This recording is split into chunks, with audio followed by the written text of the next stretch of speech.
Support comes from the Missouri Forest Products Association, committed to conservation and careful management of the state's forests to make them more resilient and better habitats for wildlife. ChooseWood.com. From St. Louis Public Radio. This is St. Louis on the Air. Well, first of all, Paul McKee is tone deaf. It was easy for 40 years to say no abortion, pro-life. And now that they got it, now they have to make the hard decisions. Government can be scary. These guys end up in jail for a year, and it turns out that's constitutional at this point. Eric Banks. I think I'm appalled by the decision. If Eric Banks could be prosecuted under these facts, then a police officer should be able to be prosecuted. If my wife cheated on me, I find out she's pregnant and it's not mine, I would want out as well. My gosh, it's like the law is out of touch with reality. I'm Sarah Fenske. Today is our Legal Roundtable, and there's a lot to discuss. That includes a host of matters related to Missouri's trigger ban on abortion. When the Supreme Court struck down Roe v. Wade, a new state law went into effect that banned abortion in almost all cases. But what does that mean for people in some very specific situations? We'll talk about what the law says and some of the battles over its interpretation. And what about that lawsuit alleging trademark violation over a local developer's plans to use the name Homer G. Phillips? Who has the right to use that storied name? And who might have standing to stop someone if they were planning to misuse it? Well, joining us now to discuss those matters and so much more are three top attorneys. Sarah Swatosh specializes in labor and employment law. She was recently with the law firm Sadeh Harper Westoff. She's now in private practice at the law office of Sarah Swatosh. Sarah, congratulations on that move and welcome back. Thank you so much. And we're also joined today by Brenda Talent, a longtime attorney. She was previously a partner at the firm now known as Bryan Cave Leighton Paisner, where she specialized in tax law. Today, she's CEO of the Show Me Institute, which advocates for small government and market solutions for public policy in Missouri. Brenda, welcome back. Thank you for having me. And last but never least, today we are joined by Eric Banks. He's a former state prosecutor and city councilor for the city of St. Louis. He's now in private practice at Banks Law. Eric, welcome. Howdy, howdy. So we will get to Homer G. Phillips, and we'll get to the fallout from the decision overturning Roe v. Wade shortly. But first, we have an update on a high-profile lawsuit against the city of St. Louis. This is a case involving a 27-year-old homeless man who died in the custody of St. Louis police. Now, Nicholas Gilbert had been arrested on misdemeanor charges.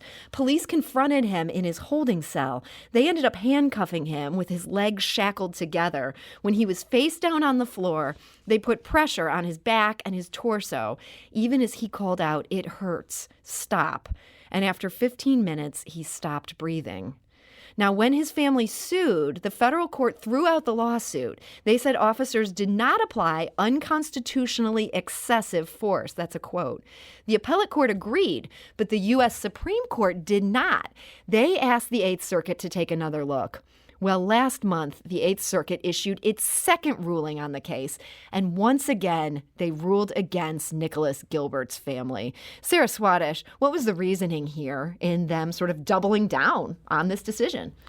Right. So when the court looks at it, they really look at two aspects of it. They look at, was it a constitutional right when the incident occurred? And then they also say, well, was it a known right? So one, is it a constitutional violation, and was it a known violation when it occurred? And in this case, the Eighth Circuit said you don't have a constitutional right to be free from restraint if you are resisting. And they said that's not a known constitutional right, but even if it was, it wasn't known in 2015. So even if we recognize it as a right today, it's not retroactively applied as a constitutional right in 2015. And so they kicked it saying it wasn't a constitutional right, and even if it was, we didn't know about it in 2015, and therefore it's not unlawful. To me, this makes me wonder, are they saying this is a right today, that today an officer could not get away with what it appears these officers are now getting away with? Did they address that? They did. They specifically said it's not a constitutional right to be free from prone restraint while resisting. Wow. Now, I know when this case came out, it reminded a lot of people of the George Floyd case. Of course, that happened after this. But once the Supreme Court sort of revived this, people saying, okay, that case was a wake-up call. The Eighth Circuit seems to be saying maybe that case isn't a wake-up call. Brenda? And part of these qualified immunity cases, and just to step back, I mean, this is an action brought under 1983. It's an action that you bring against individuals who were acting under the color of law. There is a division among circuits in the sense that there are two prongs, which Sarah mentioned. And one of the prongs, the second prong, is, whether the right that was violated was clearly established. And that's the one that gets a little frustrating in the sense that you'll see different courts of appeals saying, no, this is a constitutional right, but it wasn't clearly established. And then the question is, okay, now that they've said that, is it clearly established? And you'll see some courts of appeal say, well, yeah, it is because we said that. But you'll see different courts of appeal going, no, the Supreme Court hasn't said it was clearly established. I mean, there's some real issues about how you interpret qualified immunity. And you even have the Supreme Court in a number of dissents sort of raising the question, should we revisit this whole notion of qualified immunity under 1983? Should there really be state causes of action, tort actions, where these things should be pursued, and whether that would be more profitable and really produce a clearer jurisprudence for us in this area? Because, look, it's frustrating when you see actions happen that you say, this is an abuse of authority, and we don't want it to happen. But there's a balancing going on here, and I think it's a very difficult question to answer if you want to start holding government officials liable for mistakes versus certain pretty clear constitutional violations. So with the Supreme Court saying, hey, Eighth Circuit, we want you to take another look at this specific case. And this was really unusual when they did this because there weren't even oral arguments when they kind of snatched this one up and said, hey, we're paying attention to this. Look at this again. Is it possible that they are setting the table because they do want to look at this themselves and have a national standard? Or am I reading way too much into one simple act on one simple case? It's always a possibility. I mean, in particular, it might be to address the second prong of this test and give some more clarity about how you're supposed to apply it. So could this be a matter then where the attorneys who now have been rejected twice by the Eighth Circuit, that the natural move is to go back to the Supreme Court? Oh, I would absolutely. If I represented the Gilbert family, I would go back to the Supreme Court. You don't need to seek a full en banc hearing. You can straight cert to the Supreme Court. And I think this might be the right Supreme Court to get this through. This is a smaller government. Supreme Court, the justices, I think, would be attuned to this issue. I think the justices would be more conservative, and they would want to protect officers from frivolous lawsuits. On the other hand, I think the Supreme Court is going to be more inclined to say, hey, government, slow down, don't abuse your discretion. Brenda, you're here from a more conservative perspective. What's your take on how the Supreme Court might feel about this particular issue involving this Nicholas Gilbert and this question of was this excessive force? It's a difficult question to answer, Sarah, because actually I'm very troubled by situations where we really can't constrain abuses by our government. I mean, government can be scary. And they have a lot of power. And when you read a number of these cases on qualified immunity, I think as a citizen, you're like, wow, if that happened to me, I have no recourse. Yeah. And there can be purposeful conduct, obviously, that's being protected. So I do wonder whether the court will try to direct this more to the states and say, you need to create different causes of action or we need to revisit this. Otherwise, we may see a reforming of qualified immunity. So I'm not exactly answering your question because I'll go back to saying it's a very tough balance. We don't want to create paralysis of government, and we know situations that can become very dynamic and where emotions run high and people can make mistakes. Mistakes are a little different than purposeful misconduct. Yeah, I mean, 15 minutes where they're putting pressure on this guy's back and torso. I'm approaching this just as a citizen. But when you mentioned how a citizen would feel about this, if this happened to one of my family members, I'd be outraged. Eric, what's your take on this very complicated case? What 42 U.S.C. 1983 giveth, the doctrine of qualified immunity taketh away. I think it should be eliminated. I think police officers should be held to the same standard as everybody else. There doesn't need to be judicial immunity, qualified immunity, limited immunity, government immunity. There does not need to be any immunity. And so in this case, if a police officer was doing something like putting pressure on somebody for 15 minutes until they died, the way you'd like to see this go, they'd be just as liable as if I was out there doing that to my fellow man on the street. What is the standard if Eric Banks had done it? Yeah. If Eric Banks could be prosecuted under these facts, then a police officer should be able to be prosecuted. That would certainly be a sea change. And I know, as we've talked about on this show, we had the sense prior to this case that maybe even the Eighth Circuit was taking a dimmer view of qualified immunity in some of the cases where it had been. We talked about two different cases. One was St. Louis County cops searched a home with guns drawn after they got complaints that a taxi customer had skipped out on their fare. They had the wrong house. The Eighth Circuit said, okay, you don't get immunity in this case. The same court ruled against a SWAT team officer who fired tear gas at journalists as they were trying to do their job in Ferguson. It looked at that point as if the Eighth Circuit was maybe leaning more towards where Eric is leaning. This case seems like they're not going there after all. Brenda, what do you make of the fact that they seem to be going one way and here they're like, nope, you've got immunity? I think part of it is that whole, what Sarah was mentioning, when you're dealing with someone who's in custody who is struggling and resisting compliance, the officers are going to be allowed a greater latitude in taking action unless, again, it's pretty clearly established you can't do that particular action and it's, set in stone. I think that's where the court is giving some deference to the activities of the officers. And, of course, in the facts, the court spends a lot of time going through a whole rendition of various facts showing people trying to get out of the situation, coming into the situation, trying to constrain Mr. Gilbert.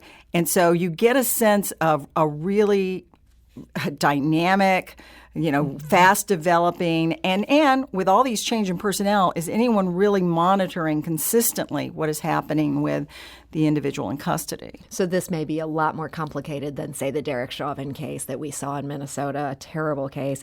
I'm going to open the phone lines. If you have questions about what we're talking about today or you feel strongly about this issue of qualified immunity, you can call us at 314-382-8255. That's 382-TALK. You can also send us a tweet at STL on air. Now, the Eighth Circuit also weighed in on two other qualified immunity cases coming out of Missouri in this past month alone. One of them involved two St. Louis brothers who were in the wrong place at the wrong time. James Hartman and Ryan Hartman were partying in Soulard the night that a St. Louis fire captain and his passenger were shot near the Anheuser-Busch brewery. The brothers were captured on surveillance cameras driving near the scene. That was enough to get them charged with multiple felonies. Overall, each did more than a year in jail and under house arrest. Well, Circuit Attorney Kim Gardner finally dropped the charges. She said that further surveillance footage proved they couldn't have done it. And that's when the brothers sued Barry Bowles. He's the police officer behind their arrests. They noted that the victim had reported being shot by a black male in a black hoodie. Well, these brothers are white.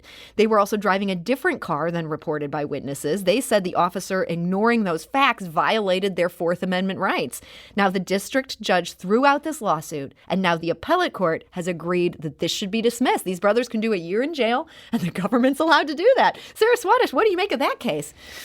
Yeah, I found it disheartening. We talked about there's two prongs to the test. Was it a knowing violation of a clearly established law, or what was the violation known to be? Was the incident known to be a violation back when it happened?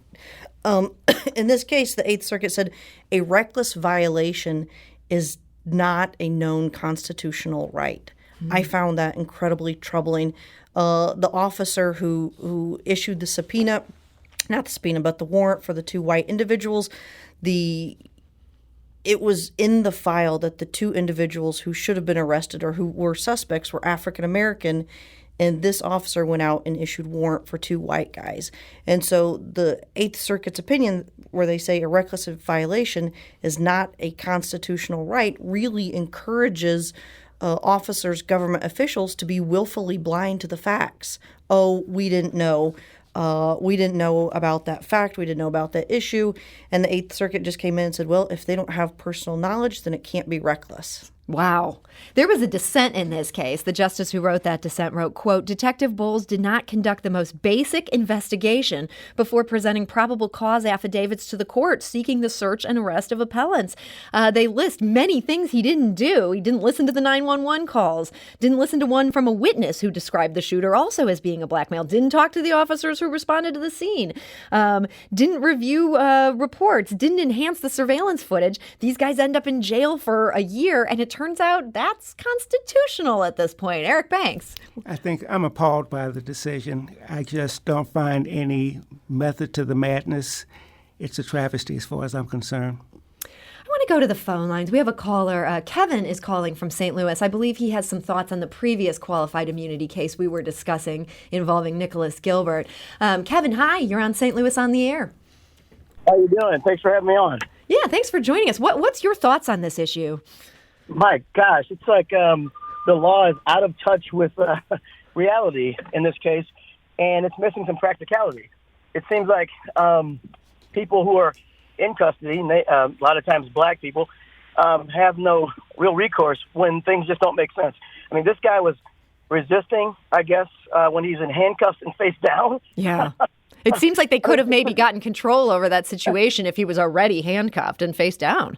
Well, we miss out on the idea of escalation. You know, there's so many things that happens between 0 and 100 that can be done.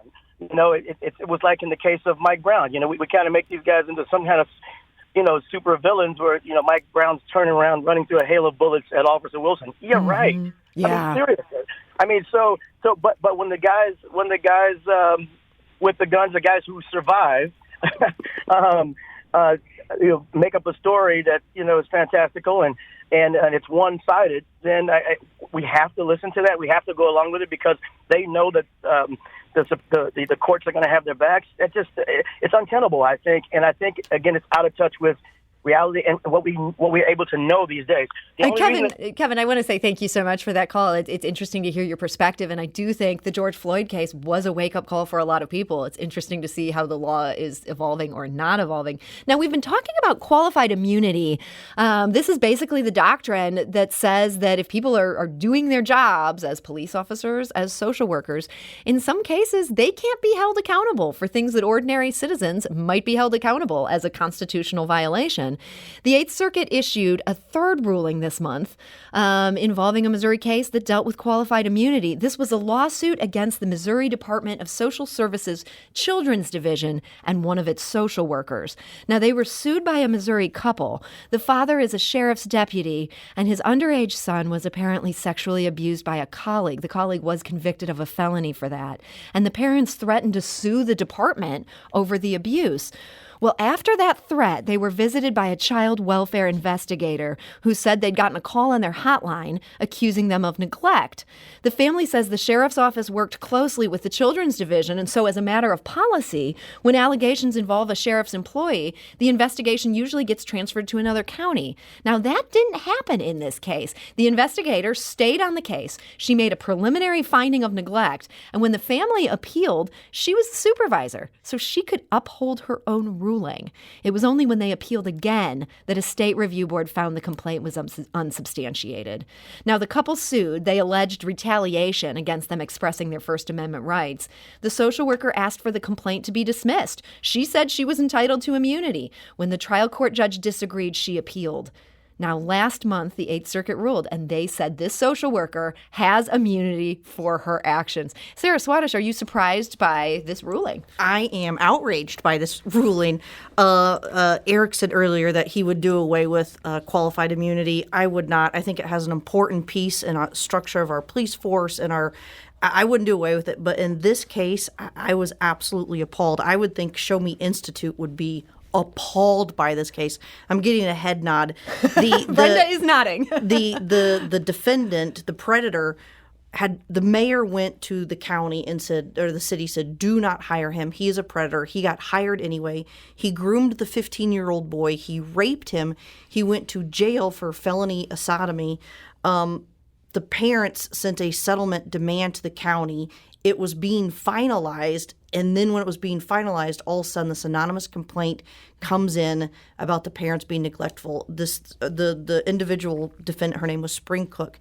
She did the investigation and she found them neglectful because he had an iPhone and because he was allowed to go on a date with an appropriate aged person, 14, 15, 16-year-old person. And she said she threatened the parents that the father was post-certified, meaning he could be a cop, carry a gun. She threatened his license. The mother was a teacher. She threatened her license. This is outrageous that you make a complaint against your government for anything, for abuse of discretion. You make any First Amendment complaint, frankly, any complaint, Fourth Amendment search seizure, and that the government comes in and retaliates against you by threatening to take away your child. I'm horrified by this. And the magistrate judge didn't give Spring Cook, the defendant, qualified immunity. Eighth Circuit came in and reversed it 3-0. And I think what under the two prongs we talked about, was it a known constitutional violation to have a retaliatory investigation? And the Eighth Circuit said, well, that's really too broad. That's not how we're going to perceive this. That's not how we're going to look at claims. And the plaintiff said, it's not simply a retaliatory investigation. It's a retaliatory investigation with a finding of neglect against parents. I mean, I'm shocked. But the decision was 3-0. I don't know where the case goes from here. But regardless of whether I'm conservative or liberal, the fact, I think Brenda said it perfectly, we can't constrain government power. This is the worst abuse of government power I have seen in, I don't want to compare it to other situations, but I think this is outrageous. Yeah. Brenda, and you're nodding here. You share these concerns. What I would say, and I hope I don't offend anyone, but if I do, oh well, the scope of government's ability to screw over its citizens is immense. And in this instance, okay, if there's an anonymous call for child abuse or neglect, that's a mandatory investigation. There's that. Okay, and so the court divvied this up, and they said her investigative actions were subject to qualified immunity, and then her prosecutorial actions were subject to absolute immunity. But there's a part, again, where you step back and you say, where's the common sense involved in this? Yeah. She should have been disqualified, as they do in every other case. Yeah, she should have removed herself, too. That's the other thing, because her conduct tainted this entire investigation, and it did appear she was vindictive. It comes across that she was going after them. And wouldn't you want, if you're really concerned about the welfare of the child, for that investigation to be free of any potential conflict of interest?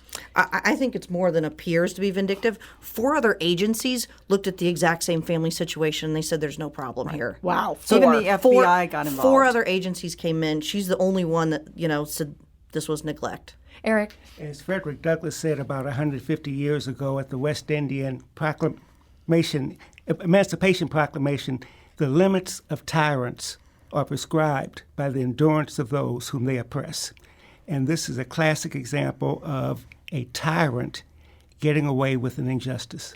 So this is a 3-0 decision that comes out of the Eighth Circuit. The judges write, quote, other courts around the country have either rejected the possibility outright or concluded, like we do today, that the law is still in flux. It is safe to say, in other words, that the law is anything but clear. Is this something where the law should change? Well, so for one, the outcome is outrageous for me. But second, we talked about what the prongs were, and the court didn't actually address whether a retaliatory investigation and a finding violates a clear constitutional right. They don't actually address the question. So let's say it happens to my family, your family, this year. It goes up on appeal. That district court judge is going to say, well, yeah, they had the same issue in Spring Cook. I didn't really get a decision. And so as of now, 2022, this happened in 2015, 16. Yeah. So as of 2022, we still don't know if it's a violation, a clear violation of the constitutional law. And so therefore, since we don't know if it was a violation in 2022, we're going to kick it. So it can happen today because it still hasn't been decided whether it's a violation. Well, this has been a very depressing conversation so far on today's Legal Roundtable, and I'm sure that I'm going to make a whole lot of people feel even more depressed because we need to talk about what is happening with Roe versus Wade. Now, last month, the Supreme Court struck down Roe versus Wade. Missouri had already passed a so-called trigger law rendering abortion illegal, so that went into effect almost immediately. Basically, Attorney General Eric Schmidt could do it with just the stroke of a pen. Now, the state's new law has brought legal questions. Some Democrats say the law is very confusing. They noted that even one hospital chain in Kansas City thought it might prohibit the use of Plan B, the so-called morning after pill emergency contraception. They are asking for clarity. And so House Minority Leader Crystal Quaid has asked Attorney General Schmidt for an advisory opinion. She wrote this, quote, "Based on your public statements, we appear to be in agreement that House Bill 126 did not suddenly outlaw the prescribing, dispensing, or use of birth control medications or devices when the law took effect last month. However, without clear guidance from your office, there remains a heightened risk that a prosecutor with political or ideological motives could bring malicious charges against Missourians over birth control." So far, Eric Schmidt has not issued an advisory opinion or said that he's going to do that. Eric, do you think that would be appropriate in this case? Sure, just like it would be appropriate for Brenda to issue a advisory opinion, or Sarah to issue an advisory opinion, or even me to issue one. Advisory opinions are worth the paper that they're written on, but not much more than that. So you think this is not necessarily something that would clear up confusion throughout Missouri? By no means. Brenda, do you have a more optimistic view of advisory opinions?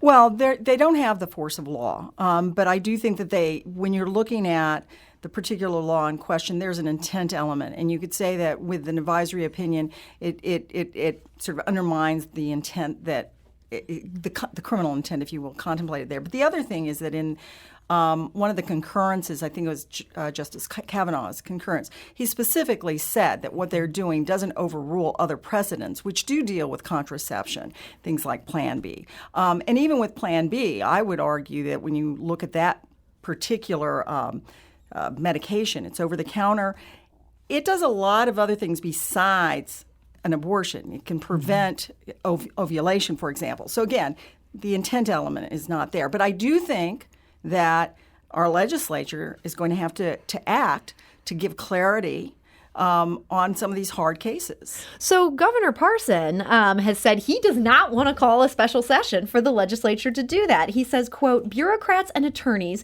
don't need to be the ones deciding on what is life-threatening," which is one of the questions people say is part of this law.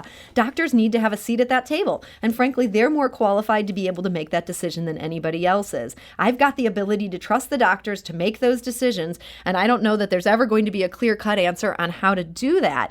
People are noting some irony here because this, of course, is now a state law where attorneys are sort of involved. They're not sort of. Attorneys are involved in this. Brenda, it sounds like you don't share Governor Parsons' idea that the legislature doesn't need to revisit this at all.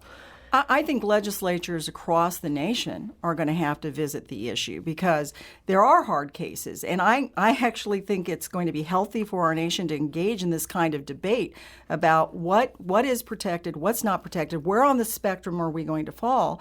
And you do have to provide clarity because if you're afraid of litigation, afraid of exposure for a lot of liability issues, your lawyers are going to take a very conservative view of what you can and can't do. Now, a medical emergency, it could be in the mind of the beholder, again, sort of a whole range, whether is mental health a medical emergency or is it only physical health? Mm-hmm. These are questions that do need to be answered, and people are going to want clarity. And you feel the legislature, that's something they should do. This is their mandate. That is appropriately their law because they're the elected representatives, and we ought to be able to hold people accountable for the decisions that they make. Sarah, your thoughts on these sort of controversies around what does this law say and how do we figure out how it should be interpreted? I read Governor Parsons' statement about I trust the doctors, and I snorted very loudly because the first thing I thought was a mask, the mask mandates. The doctors are saying masks. The Missouri legislature says we don't have to, so I snorted loudly. And the Democrats called for a special session. Parsons wouldn't do it, doesn't want to do it.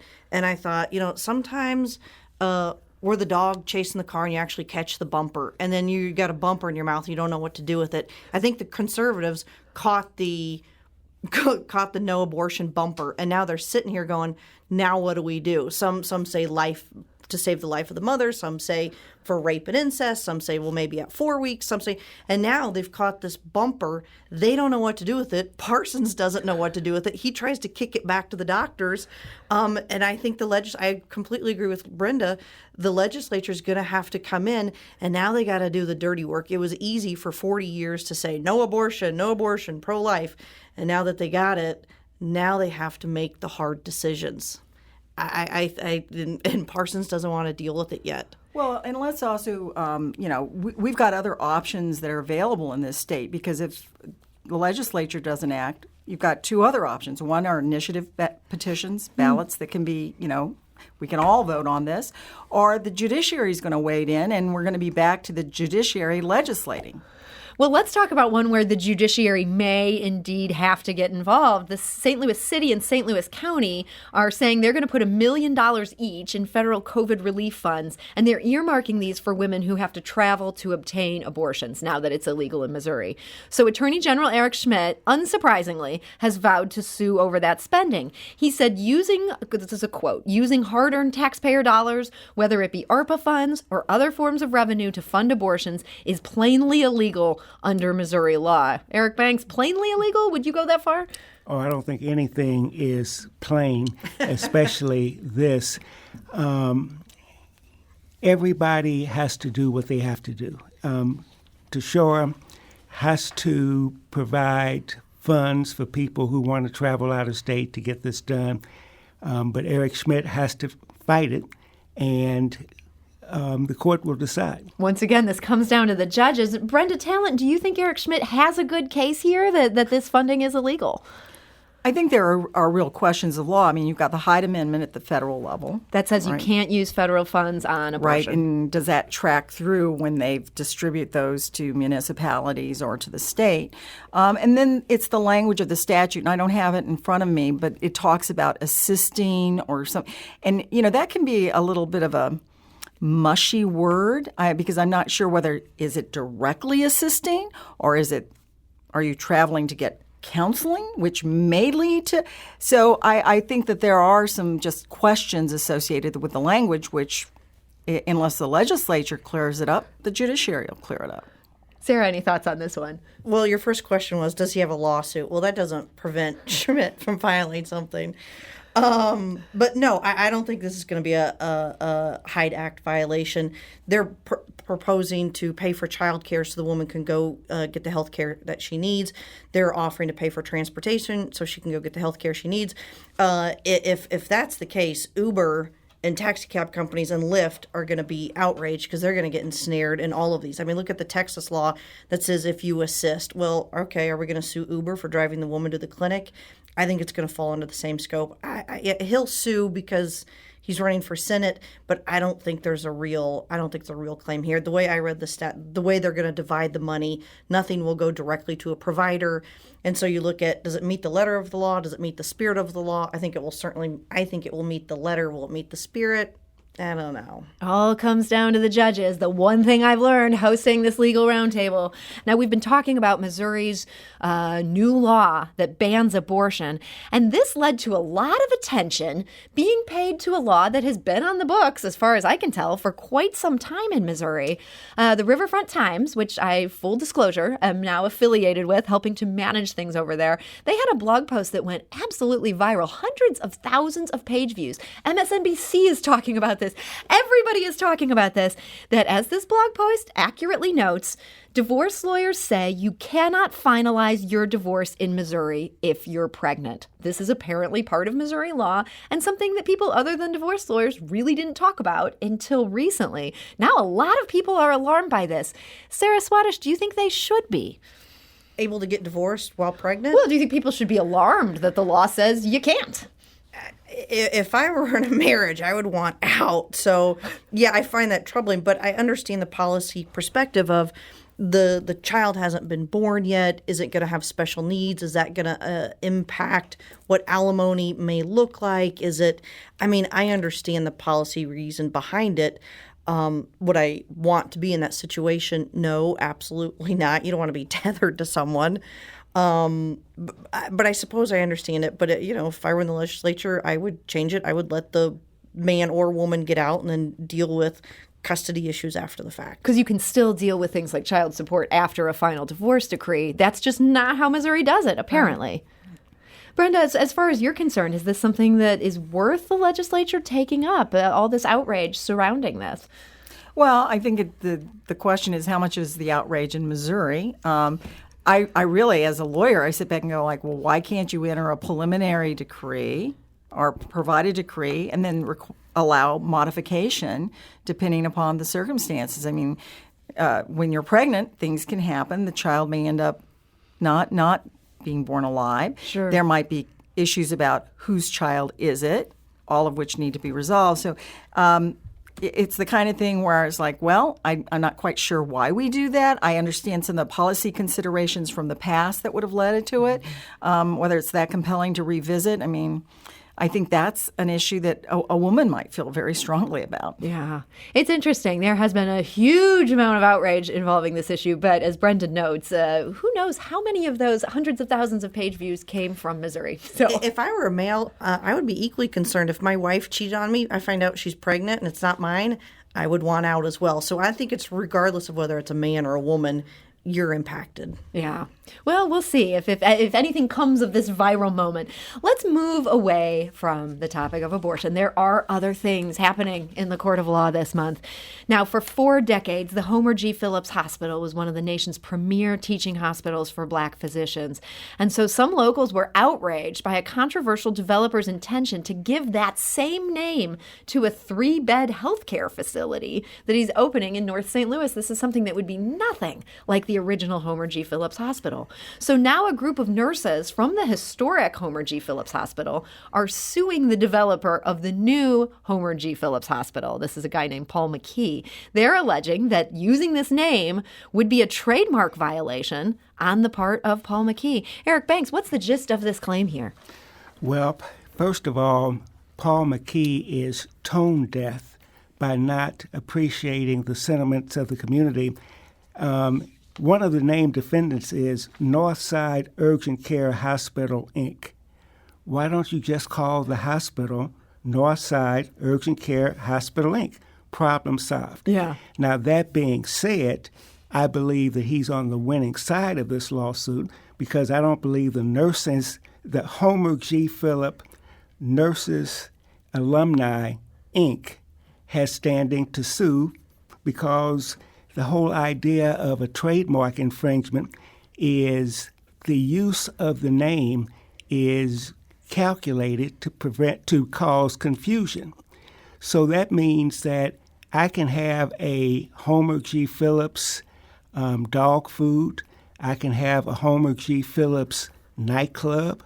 I can have Homer G. Phillips anything as long as it's not calculated to be confused with the Homer G. Phillips Nurses Alumni, Inc. Okay. So I don't think they have standing to sue. That's a big obstacle for this suit. So you're saying, it's not just a matter of could it be confused with this old hospital. Because of the fact it's the nursing association suing, they'd have to show there'd be confusion with their own trademark here. Right. Okay. Sarah, do you share that interpretation? I disagree. I think the Alumni Association has a good argument. This Paul McKee was told in 2018-19, he got all this TIF money and he's told, hey, you're not doing anything in North County. And that do is something. Tax increment financing. Help him put this project together. Thank you. So they're saying you're not doing anything with the money. And so he says, it's the Homer G. Phillips 3-bed. I think he sort of slaps it together. Nobody actually had the name Homer G. Phillips trademarked. So the alumni community or association went and got it, filed the application in 2021. It was granted in May 2022. Lawsuit was filed a week ago. So I think Paul McKee just wasn't being particularly strategic because nobody had a trademark to that name, Homer G. Phillips. The Alumni Association went and got it. So they now own that name. If you look at what the trademarks look like, the sort of Polaroid test, put them up next to each other, they look identical. I think there is use, meaning the average individual, if I'm talking about Kleenex, I'm not going to get sued by Kleenex because I should use the word tissue. Or if I'm talking about Coke and I mean soda, I'm not going to get sued. So this isn't, I think there is sufficient use here, meaning they have slapped the name Homer G. Phillips Hospital up on this 3-bed clinic. I think the Nurses Association, because they fundraise, they market, they provide funds to people in the community for health care. I think there is use. I think it is intended to confuse. I mean, the trademarks are identical. The font is almost identical. There's 2 crosses or 2 X's and they're interwoven. They're identical. I think there is use. I think it is commercial activity, and I think it is intended to confuse. Until they went and got it trademarked last month, I think they had a loser. But now they actually went and got it, so I actually think they have a claim here. So a winnable one. Our 3-judge panel today, Brenda Talent, you're going to have to break this tie. Well, I may not be particularly helpful in breaking this tie because when I look at this, I think it's an interesting lawsuit. It's a factual one. If they go to jury, a St. Louis jury, given the sentiment, maybe we want to take odds on what's going to happen. But what I found more interesting, because what Eric said really did puzzle me. Why is he so insistent upon using this name? Now, they've said they're going to add a 100-bed hospital, right? So they said, and by the way, just as an aside, as Show Me Institute, this is why you don't want these tax subsidies. You really don't. But putting that aside, I kept saying, where's the money? Follow the money. Yeah. And I saw an article that said he had a couple of investors that are going to help build. And one of them, I thought, was a for-profit hospital association. And then me, being the cynic that I am, I'm wondering, are they planning on using Homer G. Phillips and planning a hospital in a lot of different urban areas? Because why? Why would you continue to insist? I don't care what the community says or how the community feels. I'm going to do this. Yeah. I mean, you have the mayor denouncing you, and you're still like, I'm just confused. I'm really curious. Why? Yeah.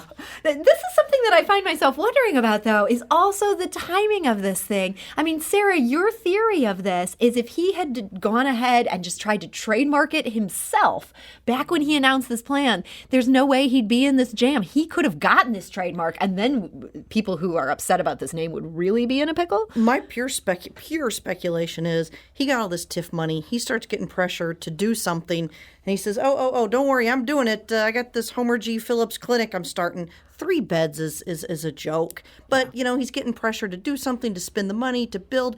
So he tries to placate the people giving him pressure by calling it Homer G. Phillips, and it backfires on him. If he was really wanting to call it Homer G. Phillips, you would have looked into the trademark. You would have gone to the family and said, hey, this is a right of publicity issue. Can we buy the right from you? It doesn't appear he did any of that. And so I think, he's sort of created his own hole. And I think he said he was going to do it, and maybe he paid for some advertising dollars and he doesn't want to lose those dollars. I don't know. I mean, hey, we're all talking about his 3-bed hospital. I guess you can't buy that kind of publicity. I have a caller who has some thoughts on this developer, Paul McKee. This is Jerry from O'Fallon. Hey, Jerry, you're on St. Louis on the Air.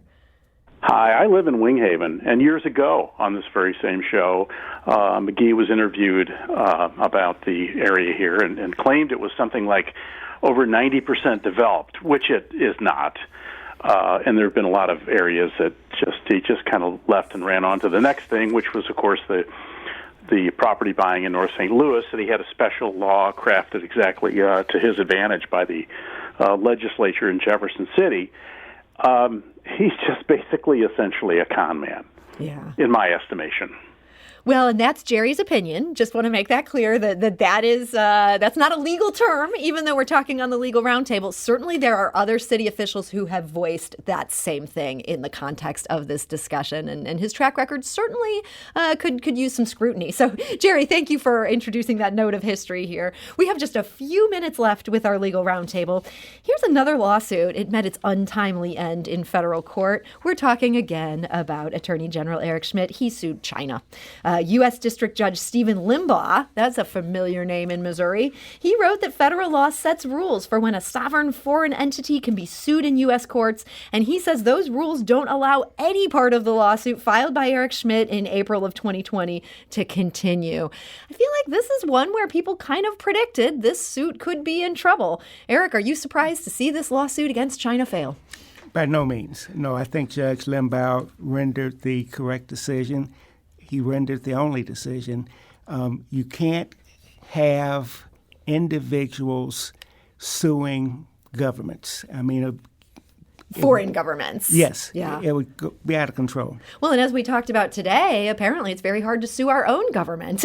In many of these cases, they seem to have immunity for everything. But in this case, there's some clear reasons why these rules would have been. Eric Schmidt says he will appeal. We've been talking about the Eighth Circuit a lot today. Sarah Swatosh, do you think there's any chance the Eighth Circuit will see this one differently than Judge Limbaugh? I like to say that dog don't hunt. It's not going anywhere. That's not getting off the ground. And I don't know any lawyer that is surprised by this decision. No. What I found disappointing is the Attorney General's office spent like $20,000 trying to get this thing served, $20,000 trying to get interpreted for Chinese the foreign officials. It's just silly. So in our final minute here, I guess just in the interest of mentioning that Eric Schmidt is not the only one running for U.S. Senate that's in the primary coming up next month who's filing lawsuits. Mark McCloskey is suing the protest organizers that walked by his house and, frankly, in some ways you could say, made him famous. He's suing Congresswoman Cori Bush, State Representative Rasheen Aldridge. He says they made threats and damaged property. He's now got a lawsuit over this. Eric Banks, what do you make of his chances? Slim and none. Another publicity stunt.